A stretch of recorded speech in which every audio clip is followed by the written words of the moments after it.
Well, I've not done a video for a while. I've been busy though. I've been making quite a few knives actually between my last video and this one.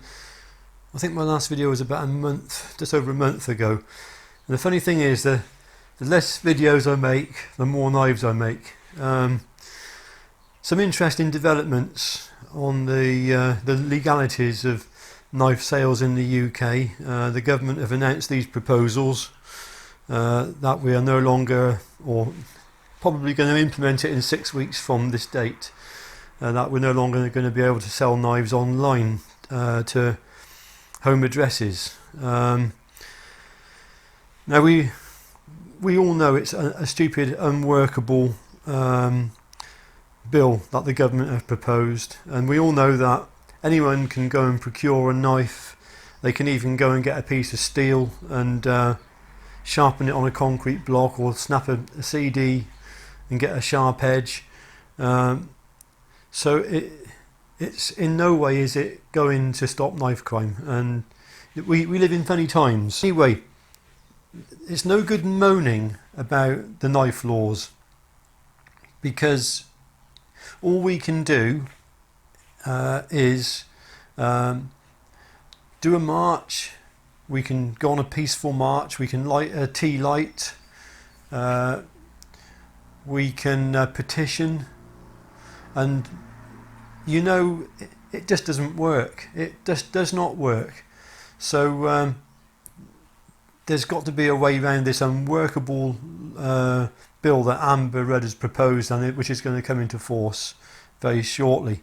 And I made a phone call to a knife distributor in the UK, Heine Haynes, and I spoke to them about it for a little bit.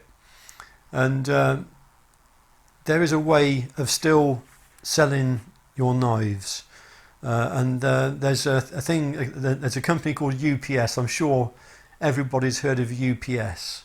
Well, they're a national or international delivery organisation, but they have depots, and they have a thing called an access point.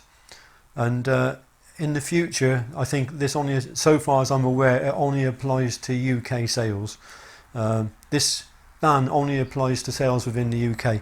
So there's still a way around it. We can send our knives to a UPS depot, and the person then who's bought that knife will then have to go to the UPS depot, produce ID verifying who they are and their age, and then they then collect the knife that way.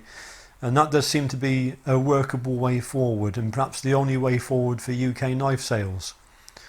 How will this proposed ban affect me? I don't think it's going to affect me greatly, because the vast majority of my knife sales are overseas, and this ban isn't going to affect that. I can still, as far as I'm aware, send my knives overseas to an overseas address with no problems.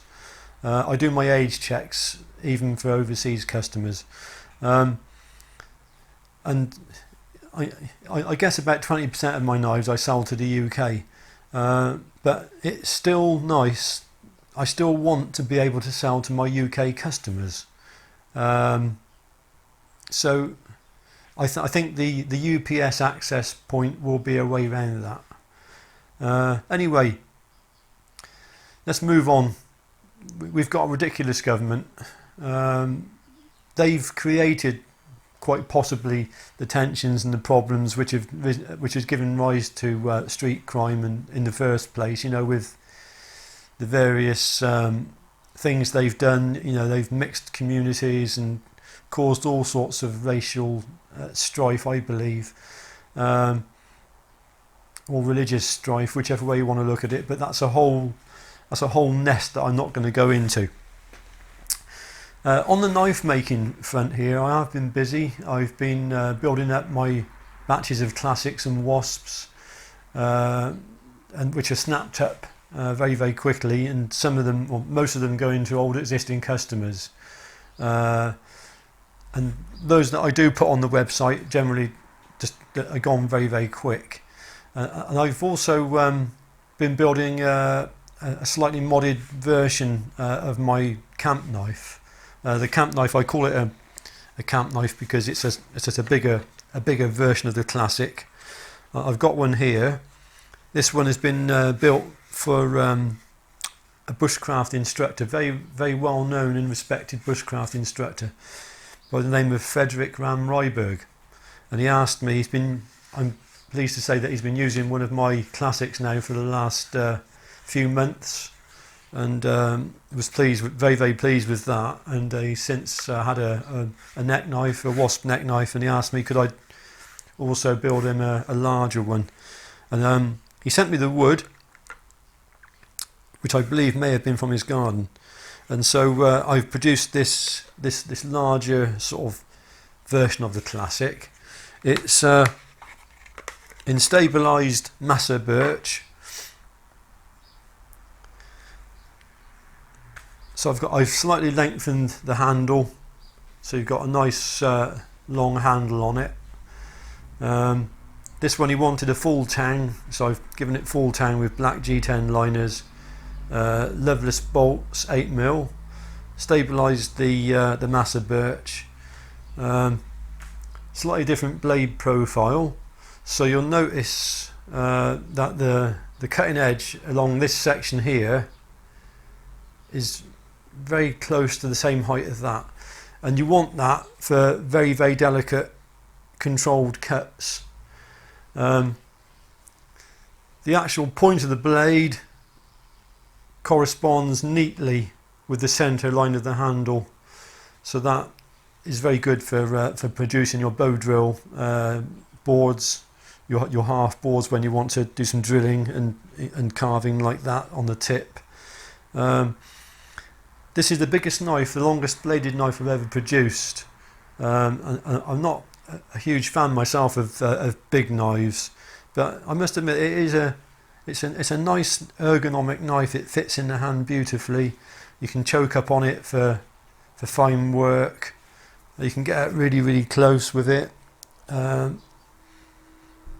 like it. I've also deepened the pommel, more of a drop point on the back of the pommel here, so that if you wanted to, you could pull back on this section, which is Coke bottle shaped, with a 2-fingered grip, and use it as a chopping knife, or a 3-fingered grip, and use it as to get a more effective chopping action. So it's more versatile in that respect. Obviously a bit more weight up front as well, which aids that, but I mean it's never going to compare in chopping performance to an axe. But Frederick refers to it as a survivor knife, so I'd refer to it as a sort of a camp knife, but it could become known as the Jacklore Survivor. We shall see. I've got the profile now, so I may be making some more of these, but my bread and butter will obviously always be the classic and the wasp neck knife. But it is nice to occasionally do something a little different. So the sheath for it is the same sort of Jacklore-esque design, just a bit longer, with the length and depth gives you good retention as well, and this has been wet moulded. So I'm hoping Frederick will be very pleased with that. So that's it, just a quick update from here. All is well. I hope the UPS access point will be the way forward for us UK knife makers. So that's it. Thanks for watching this one, and see you in my next one. Bye for now.